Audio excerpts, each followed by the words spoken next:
5 on your health tonight. Reducing the risk of rabies in Massachusetts. Here to answer questions is Dr. Daniel Kritzkis, Chief of Infectious Diseases at the Brigham. Dr. Kritzkis, great to see you.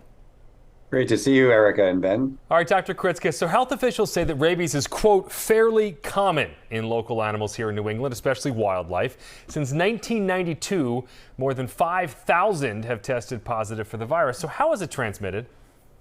So rabies is transmitted primarily by bites from infected animals or potentially from scratches as well. It's important to emphasize that even though 5,000 animals tested positive, that's a small fraction of the total tested. So it's not that every animal out there is rabid, but raccoons and bats are the biggest concern here in Massachusetts. Yes, so that goes to our next question. And as you said, bats, most cases are caused by bats. But what's the risk from other animals? I don't know, snakes, frogs, birds, anything else that you might come across?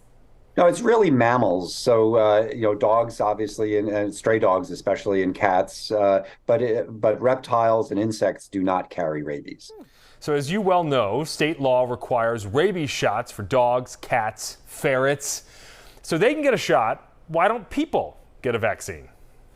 Well, most people are at extraordinarily low risk of being exposed to rabies. There are some people who should get vaccinated. So veterinarians routinely are vaccinated against rabies. People who spend a lot of time exploring caves, people we call spelunkers, should get a rabies vaccine as well. And certain travelers, if you're going to spend a lot of time in very rural areas in lower and middle income countries where rabies control is not as good as it is here, might consider getting a vaccine because the availability of preventive therapy, if you get a bite, might not be all that great.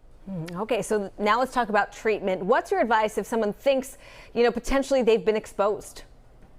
So if you've been exposed, it's important to go to an emergency department and explain what your exposure was so that you can get rabies prophylaxis, which is two components. There's a vaccine that you start, which requires then several injections over the course of several weeks, and rabies immune globulin that helps to bind up the virus and prevent it from causing infection.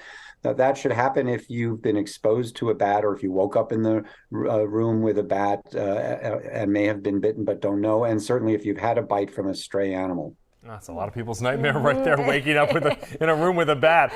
Bitten by a bat. Yeah. All right, Dr. Daniel Kritzkis, good to see you as always. Thanks so much for your time. You're very welcome.